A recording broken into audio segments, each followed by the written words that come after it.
இரண்டாவதாக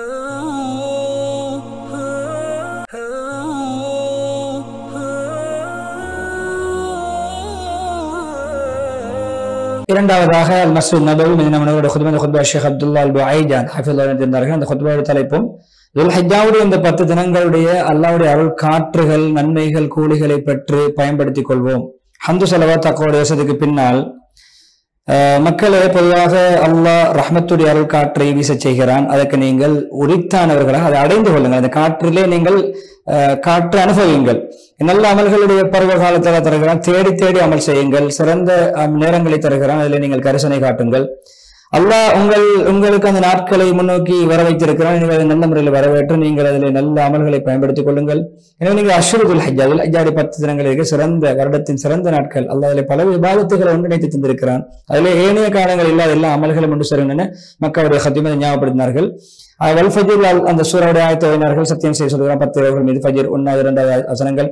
இப்னு அப்பாஸ் அதே ஹதீஸை சொல்கிறார்கள். அல்லாஹ்வுடைய பாதையில் அறப்போர் செய்வதை விட சிறந்த அல்லாஹ்வுக்கு மிக உவப்பான நன்மை செய்யப்படுகின்ற நாட்கள் இந்த நாட்கள். அது மக்காவுடைய ஹத்தீம் ஞாபகப்படுத்தினார்கள். அந்த நாட்கள் அல்லாஹ்வுக்கு அமல் செய்வது மிக உவப்பான நாட்கள். அல்லாஹ்வுடைய பாதையில் சென்று உயிர்த்தியாகம் செய்கின்றதை தவிர ஏனைய அமல்களை போற ஒப்பிடும் பொழுது அது சிறந்ததாக இருக்கும் என்று சொல்லி அந்த ஹதீஸ் ஞாபகப்படுத்தி, துனியாவுடைய நாட்களிலே மிக சிறந்த நாட்கள் இந்த துல்ஹிஜ்ஜாவுடைய 10 தினங்கள் என்ற ஹதீஸை பஸ்ஸார் ரஹிமஹுல்லாஹ் ஹதீஸையும் ஞாபகப்படுத்தி ஜாபிரின் ரிவாயத். அல்லாஹ்வுடைய அடியார்களே, நிச்சயமாக அல்லாஹ் உங்களுக்கு சிறந்த காலங்களை தந்திருக்கான். பயன்படுத்திக் கொள்ளுங்கள். அதில் நீங்கள் நன்மைகளை பெற்றுக் கொள்ளுங்கள். குறிப்பிட்ட நாட்கள் சிறப்பும் பரக்கத்தும் நிறைந்த நாட்கள். முஃமினுக்கு மிக உகந்த செயல் என்னவென்றால், அவர் இந்த நன்மைகளை கொள்ளையடிப்பதற்கு அவாவுடன் செயல்பட வேண்டும், பிரயத்தனம் காட்ட வேண்டும், நேரங்களை வீணாக்க கூடாது. நல்லமல்களை தன் சந்தர்ப்பங்கள் தவற முன்னால் நீங்கள் பயன்படுத்திக் கொள்ளுங்கள். உங்களை கேள்வி கணக்கு அல்லாஹ் கேட்க முன்னால் நீங்கள் சுயமாக உங்களிடம் கேள்வி கணக்கு கேட்டுக்கொள்ளுங்கள். அல்லாஹ் சுப்ஹானஹு வ தஆலா குர்ஆனிலே முஸ்தம்மில் 20 வசனம், நீங்கள் உங்களுக்காக என்னென்ன நலவுகளை முற்படுத்தி நன்மைகளை செய்து அனுப்பிவிட்டீர்களோ அதை நீங்கள் அல்லாஹ்வுடன் நிச்சயம் பெற்றுக்கொள்வீர்கள் என்று அல்லாஹ் சொல்கிறான். சிறந்ததாக பெற்றுக் கொள்வீர்கள், மிக மகத்தான கூலி உள்ளதாக பெற்றுக் கொள்கின்ற கருத்தில் வருகிறது. அல்லாஹ்வுடைய மகஃபிரத் மன்னிப்பு பக்கம், அதே நேரம் வானங்கள் பூமி அளவு விசாலமான சுவர்க்கத்தின் பக்கம் நீங்கள் விரைந்து செயல்படுங்கள். போட்டி மனப்பான்மையோடு செயல்படுங்கள். தக்குவாதாரிகளுக்கு தான், இறையச்சமுள்ளவர்களுக்கு தான் சொர்க்கம் தயாரிக்கப்பட்டுள்ளது. அவர்கள் எப்படிப்பட்டவர்கள்? சந்தோஷமான சொகுசான சாதகமான நிலைமைகளையும் செலவழிப்பார்கள். சிரமமான சோதனையான நெருக்கடியான நிலைமைகளையும் செலவழிப்பார்கள். கோபங்களை சப்பி விழுங்கிக் கொள்வார்கள். சகிப்புத்தன்மை மேற்கொள்வார்கள். மக்களை மன்னிப்பார்கள். மக்களுடைய தவறுகளை மன்னிப்பார்கள். அல்லாஹ் இப்படிப்பட்ட நல்ல தன்மை உள்ளவர்களை செலவழிக்கக்கூடிய, கோபங்களை கட்டுப்படுத்தி அடக்கக்கூடிய, மக்களை மன்னிக்கக்கூடிய இப்படியான நல்ல தன்மைகளில் நல்லுபகாரிகளை அல்லாஹ் நேசிக்கிறான். ஆல இம்ரான் 113, 134 வசனங்கள். அல்லாஹ்வுடைய அடியார்களே, இந்த காலங்களில் மிக ஓப்புக்குரிய நல்ல சிறந்த அமல்கள், நல்ல கட்டாயமான சுன்னத்துக்கள் தான் உதுஹியாவுடைய அமலை நிறைவேற்றுவது. அது உதுஹியா என்றால் என்ன? பெருநாளுடைய தினம் தொடக்கம் அறுக்கப்படுகின்ற அல்லாஹ்வுக்காக வேண்டி கொடுக்கப்படுகின்ற அந்த பிராணி, அதிலே அல்லாஹ்வுக்கு நன்றி செலுத்துகின்ற ஒரு தன்மை இருக்கிறது. நாம் அல்லாஹ்வுக்கு நன்றி செலுத்துகிறோம். அதே நேரம் ஒவ்வொரு பிறரை வாழ வைக்கிறோம். சிரமமான ஏழைகளுக்கு உதவுகிறோம். பசியை போக்குகிறோம். அது உண்மையிலே மகிழ்ச்சி சந்தோஷத்துடைய தினங்கள், பெருநாள் தினம். மற்றவர்களையும் சந்தோஷமாக வாழ வைக்க வேண்டும். முஹம்மது ஸல்லல்லாஹு அலைஹி வஸல்லம் அதை ஊக்குவித்திருக்கிறார்கள். அதில் கரிசனை காட்டியிருக்கிறார்கள்.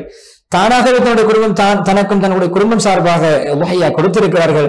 யாருங்கள் ஒருவர் உஹையா கொடுக்க நியத்து வைத்து துல்ஹிஜ்ஜாவுடைய 10 தினங்களை ஆரம்பித்தால் அடைந்தால் நகமுடிகளை களைய வேண்டாம் என்ற அந்த ஹதீஸை விஷயத்தை ஞாபகப்படுத்தி, அந்த ஹதீஸையும் இறுதியிலே ஞாபகப்படுத்தி, அடுத்ததாக பொதுவாக இந்த துல்ஹிஜ்ஜாவுடைய நாட்களில் அதிகமாக தஸ்பீஹ் செய்ய வேண்டும். இறைவனை துதிக்க வேண்டும். அல்லாஹ்வை திக்ர் செய்ய வேண்டும்.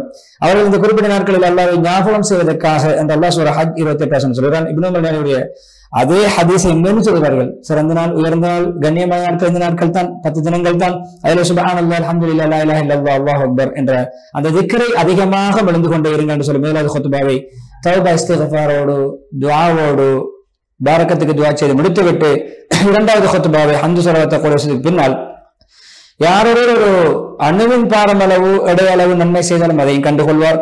யாரோ அணுவின் எடையளவு அணுவின் பாரமளவு தீமை செய்தாலும் அதன் தண்டனையையும் கண்டுகொள்வார், அதையும் கண்டுகொள்வார். 7 வசனங்களை ஓதி, மக்களே, இந்த அல் ஹரமைன் ஷரீஃபை என்று சொல்லக்கூடிய புனித ஸ்தலங்கள் மக்கா மதீனாவுடைய, அது உண்மையில பூமியில் இருக்கிற நிலங்கள் பூமிகள் எல்லாம் சிறந்த பூமி. அதில் ஹஜ்ஜாஜிகள் உம்ரா செய்யக்கூடியவர்கள் எல்லாம் படையெடுத்து வருகிறார்கள். எல்லோரும் தரிசிக்க வருகிறார்கள். உலகத்திலிருந்து வருகிறார்கள் அல்லாஹ்வை வணங்குவதற்காக வேண்டி, கிரியைகளை நிறைவேற்றுவதற்காக வேண்டி. எனவே ஹாஜிகளுக்கு ஹிதுமை செய்வது, சேவை செய்வது, உதவி செய்வது மிக உன்னதமான மகத்தான ஒரு அல்லாஹ்வின் புறமிருந்து கிடைக்கின்ற பாக்கியம். ஹாஜிகளுக்கு ஹிதுமை செய்ய கிடைப்பது. அல்லாஹ் சவுதி அரசாங்கத்துக்கு அந்த பாக்கியத்தை தொடராக கொடுத்து வருகிறார். சவுதி அரசாங்கம் அந்த மிகவும் கரிசனை காட்டி, மிக முன்னேற்பாடுகள் செய்து, மிக அழகான முறையில் அந்த பணியை செவ்வென நிறைவேற்றி வருகின்றது.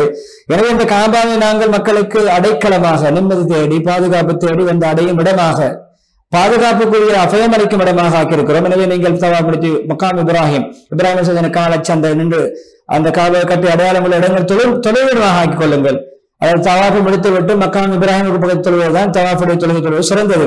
எனவே நாங்கள் இப்ராஹிம் இஸ்மாயில் அலைஹிஸ்ஸலாத்துக்கு நாங்கள் கட்டளையிட்டோம், என்னுடைய வீட்டை காபாவை எப்பொழுதுமே நீங்கள் சுத்தமாக வைத்திருக்க வேண்டும். தவாஃப் செய்யக்கூடியவர்களுக்கு, அதில் அத்திகாப் இருக்கக்கூடியவர்களுக்கு, ருக்கு சுஜூத் போன்ற தொழுகைகளில் ஈடுபடக்கூடியவர்களுக்கு எப்பொழுதுமே நீங்கள் அந்த காபாவை சுத்தப்படுத்தி கொண்டே இருக்க வேண்டும், தூய்மையாக வைக்க வேண்டும் என்று நாங்கள் கட்டளையிட்டிருக்கிறோம். உடன்படிக்கை வாக்குறுதி எடுத்திருக்கிறோம். பக்கரா 125. எனவே இப்படியான உண்மையிலே பெருந்தொகையான ஹாஜிகள் உம்ரா செய்ய வந்தவர்கள் எல்லாம் வரலாறு காணாத ஒரு கிரவுட், ஒரு நெரிசல் இந்த முறை அனுமதிக்கப்பட்டிருக்கிறார்கள். விஸ்தரிப்பு பணிகள் நடந்திருக்கின்றன, தாராளமாக இடம் இருக்கின்றன என்று வளமையோடு வந்த மக்கள் நெரிசலை விட இந்த முறை மிக அதிகமான மக்கள் நெரிசல் ஏற்பட்டிருப்பதை காண்கிறோம். நெரிசல் நெருக்கடி அல்ல, அந்த மக்கள் சஞ்சாரம் வந்திருக்கிறது. எனவே இப்படி இவர்களுக்கு பரிபூர்ணமான பாதுகாப்பு, எல்லா ஏற்பாடுகள், வைத்திய ஏற்பாடுகள், வைத்திய பராமரிப்பு, ஏனைய சேவைகள், அதே போன்று அவருடைய ஹஜ்ஜுடைய கிரியைகளை சரியாக உம்ராவுடைய கடமைகள் நிறைவேற்றுவதற்கான வழிகாட்டல்கள், அதற்கான மார்க்க உபன்யாசங்கள், வழிகாட்டல் நிகழ்ச்சிகள், அதற்கான பராமரிப்பு குழுக்கள், கண்காணிப்பு குழுக்கள், அதே போல சஃபர் பிரயாணம் சம்பந்தப்பட்ட ஏற்பாடுகள், போக்குவரத்து ஏற்பாடுகள், ஊரிலிருந்து அவர்கள் தங்களுடைய நாடுகளுக்கு செல்கின்ற ஏற்பாடுகள், ஊர் விட்டு ஊர் போகின்ற ஏற்பாடுகள், எல்லாவற்றையும் செய்வதென்பது சாதாரணமான ஒரு விடயம் அல்ல. அப்படி இருந்தும் இந்த அரசாங்கம் தன்னுடைய பணியை செவ்வன எந்த குறையும் இல்லாமல் நிறைவேற்றி வருகிறது. நிம்மதியாக, பாதுகாப்பாக, மிக அழகான முறையில் அந்த பணியை உலக மக்களும் கடமை நிறைவேற்ற என்பதற்காக மிக சிறந்த பணியை இந்த சவுதி அரசாங்கம் செவ்வனே செய்து வருகின்ற அந்த அர்ப்பணிப்பை, அந்த தியாக மனப்பான்மையை, அதற்காக வேண்டி செலவழிக்கக்கூடியவர்கள், அதற்கான பொறுப்பாக உள்ளவர்கள், பணிவிடையில் ஈடுபடக்கூடிய அனைவர்களை நான் நன்றியோடு ஞாபகப்படுத்திக் கொள்கிறோம். நீங்களும் துஆ செய்ய வேண்டும். சிறந்த கூலிகளை இந்த தலைவர்கள், அந்த பணியில் ஈடுபடக்கூடியவர்கள், சகல துறை சார்ந்தவர்களுக்கும், எல்லா யூனிட்களிலும், எல்லா டிபார்ட்மெண்ட்களிலும், எல்லா பகுதிகளிலும் இருக்கின்ற எந்தெந்த பொறுப்புகள் யார் யாரை கொடுக்கப்பட்டிருக்கிறதோ அவர்கள் தங்களுடைய பணியை செவ்வனை நிறைவேற்றுகிறார்கள். அவர்களுக்கு அல்லாஹ் பரிபூர்ணமான நிறைவான கூலியை கொடுப்பானாக, பங்கெடுத்த சகல பங்குதாரிகளையும் அல்லாஹ் அங்கீகரிப்பானாக என்று துஆ செய்துவிட்டு அவர்களுக்கு உண்மையிலே ஹாஜ்களுக்கு ஹிதுமை செய்ய கிடைத்தது, சேவை செய்ய கிடைத்தது உன்னதமான ஒரு பெரும் சிறப்பும் மதிப்பும் என்று சொல்லிவிட்டு, பொதுவாக ஹஜ் என்பது குறிப்பிட்ட நாட்கள், குறிப்பிட்ட மாதங்கள் செய்ய வேண்டியது. அதில் யார் ஹஜ்ஜை கடமையாக கொண்டார், ஹஜ்ஜை நீ தொடர்ந்தாரோ அவர் பாவம் செய்யக்கூடாது, அனுமதிக்கப்பட விடயங்கள் செய்யக்கூடாது, கணவன் விடுத்தாக அனுமதிக்கப்படாத அந்த விடயங்களை நாட்களில் தவிர்க்க வேண்டும், வீண் விவாதம் புரியக்கூடாது ஹஜ்ஜுடைய காலங்களிலே. எனவே நீங்க என்ன நலவு செய்தாலும் அல்லாஹ்வுக்கு தெரியும். தக்வா சிறந்த கட்டுச்சாதனை கட்டுச்சாதனங்களை தயார் செய்து அது தக்வா சிறந்தது. என்னையே நீங்கள் அஞ்சுங்கள் புத்திசாலிகளே என்ற அந்த ஆயத்தை ஓதி பக்கரா 197 வசனம். அல்லாஹ்வுடைய அடியார்களே, ஹஜ் என்பது இஸ்லாத்திலே ஒரு அடையாள சின்னம். அல்லாஹ் அந்த பேரில் ஒரு சூரத்துல் ஹஜ் என்றே இறக்கி வைத்திருக்கிறான். அதில் பல தெளிவான அதிகமான ஆயத்துகளை இறக்கி வைத்திருக்கிறான். எனவே உங்களுக்கு நன்மாராயம் அல்லாஹ் உங்களுக்கு ஹஜ்ஜுக்கு வருவதற்கு வழிகாட்டினான், பாக்கியங்களை தந்தான், அதை நிறைவேற்றும் சந்தர்ப்பத்தை வழங்கினான். எனவே அல்லாஹ்வுடைய கிருபை, அருள், பாக்கியங்கள், அல்லாஹ்வுடைய அருளை நினைத்து தான் சந்தோஷப்பட வேண்டும். அதுதான் நாங்கள் மக்கள் சேமித்து வைக்கின்ற சேமிப்புகளிலே சிறந்தது. யூனுஸ் 58 வசனம். நன்மாராயம் அல்லாஹ் உங்களுக்கு அந்த பாக்கியை தந்து இதுக்கு அல்லாஹ் தேர்ந்தெடுத்திருக்கிறான். ஹாஜிகளை உங்களை தேர்ந்தெடுத்திருக்கிறான். எனவே உங்களுக்கு நீங்கள் பாருங்கள், அரபாவுக்கு செல்வீர்கள், அந்த அரபாவிலே தடுப்பீர்கள், பச்சதாவப்படுவீர்கள், துஆ கேட்பீர்கள், இஸ்திக்பார் செய்வீர்கள். அல்லாஹ் அரபா மைதானத்திலே இருக்கின்ற அனைவர்களுக்கு மன்னிப்பதாக நன்மாராயம் வந்திருக்கிறது. எனவே மலக்குமார்களை சாட்சியாக வைத்து மலக்குமாரிடம் பெருமை பாராட்டி பேசுகிறான்.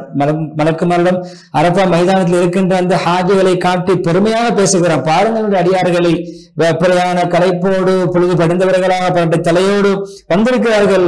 உங்களே சாட்சியாக எல்லா பக்கங்களிலும் வந்திருக்க, உங்களே சாட்சியாக அல்லாஹ் சாட்சி வைக்கிறான். மலக்குமாரை உங்களை அல்லாஹ் சாட்சி வைக்க வேண்டிய அவசியம் கிடையாது. என்ன நமக்கு ஒரு ஆறுதல், தைரியம். உங்களே சாட்சியாக வைத்திருக்கு, இந்த அரபா மைதானத்திற்கு அனைவரும் மன்னித்து விட்டேன் என்பதாக அல்லாஹ் சொல்கிறான். எனவே அப்படிப்பட்ட பாக்கியம் ஹாஜிகளே உங்களுக்கு கிடைக்க இருக்கிறது. உங்களுக்கு நன்மாராயம். நீங்கள் எப்பொழுதுமே பாவங்கள் முழுமையாக மன்னிக்கப்படுகின்ற, பாவங்களை குற்றப்பரிகாரமாக மீண்ட ஹஜ்ஜி இபாதத்தை நோக்கி வந்திருக்கிறீர்கள். அந்தஸ்து உயர்த்தப்படுகின்ற இபாதத்தை நோக்கி வந்திருக்கு. துஆக்கள் ஏற்றுக்கொள்ளப்படக்கூடிய இபாதத்தை நோக்கி வந்திருக்கிற சந்தர்ப்பங்களை பயன்படுத்திக் கொள்ளுங்கள். வீணாக்கி விட வேண்டாம். பாடுபட்டு தியாகம் செய்து சிரமத்தோடு அமல் செய்ய முயற்சி செய்யுங்கள். இபாதத்துக்கென்றே உங்களுடைய கால நேரங்களை ஒதுக்குங்கள். பாவங்களை வீணத்தை வீணாக்கக்கூடிய வீணான பேச்சுக்கள் செயற்பாடுகளை விட்டும் முழுமையாக தவிர்த்து கொள்ளுங்கள் என்று சொல்லிவிட்டு அதிலே மேலே சொன்ன விடயங்களை ஞாபகப்படுத்தி தடுக்கப்பட்ட விடயங்கள், அதே விவாதங்கள், பாவங்களை நீங்கள் முழுமையாக தவிர்க்க வேண்டும். சூரா பக்கரா 93 அந்த பகுதியை ஓது அல்லாஹ்வுக்கு இஹ்லாஸோடு செய்யுங்கள். நபி முறைப்படி செய்யுங்கள். இஸ்லாம் காட்டிய முறைப்படி செய்யுங்கள். மன இஷ்டப்படி செய்ய வேண்டாம், தன் இஷ்டப்படி செய்ய வேண்டாம், தவறாக செய்ய வேண்டாம், மனம் விரும்பிபடி செய்ய வேண்டாம். எனவே அல்லாஹ் நபிவர்கள் மூலம் காட்டி தந்த முறைப்படியே அமலை செய்யுங்கள். ஏன் அதைத்தான் அல்லாஹ் ஏற்றுக்கொள்வான். அதே ஹதீஸ் சொல்கிறார்கள். ஹதீப் மக்காவுடைய ஹதீஸ், அதே ஹதீஸ், இணை வைக்கக்கூடியவர்கள் வைக்கின்ற இணையை விட்டு நான் தேவையற்றவன். அவர்கள் எந்த அமலில் யாரு இணையாக்கினார்கள், யாருக்காக செய்தார்களோ அவருடைய அமலையும் அவரையும் நான் விட்டு விடுவேன், ஒதுக்கி விடுவேன், உதாசீனம் செய்து விடுவேன் என்று சொல்லிட்டு அல்லாஹ் பயந்து கொள்ளுங்கள். அல்லாஹ்வுடைய எந்த விடயத்திலும் அல்லாஹ்வுக்கு இணை வைத்து விட வேண்டாம் என்று சொல்லி இறுதி பகுதியிலே நீங்கள் காட்டப்படக்கூடிய வழிகாட்டல்களை பின்பற்றுங்கள், சட்டத்துக்கு கட்டுப்படுங்கள். உங்களுக்கு எல்லாவற்றுக்கும் அடிப்படைகள். நீங்கள் அனுமதிக்கப்படாத விடயங்களை செய்ய வேண்டாம். அனுமதியோடு வந்து அதே விசாவிலே அனுமதிக்கப்பட்டவர்கள் மாத்திரம் செய்ய பாருங்கள். அதிகாரிகளை பொறுப்புதாரர்களை மீறி செயல்பட வேண்டாம்.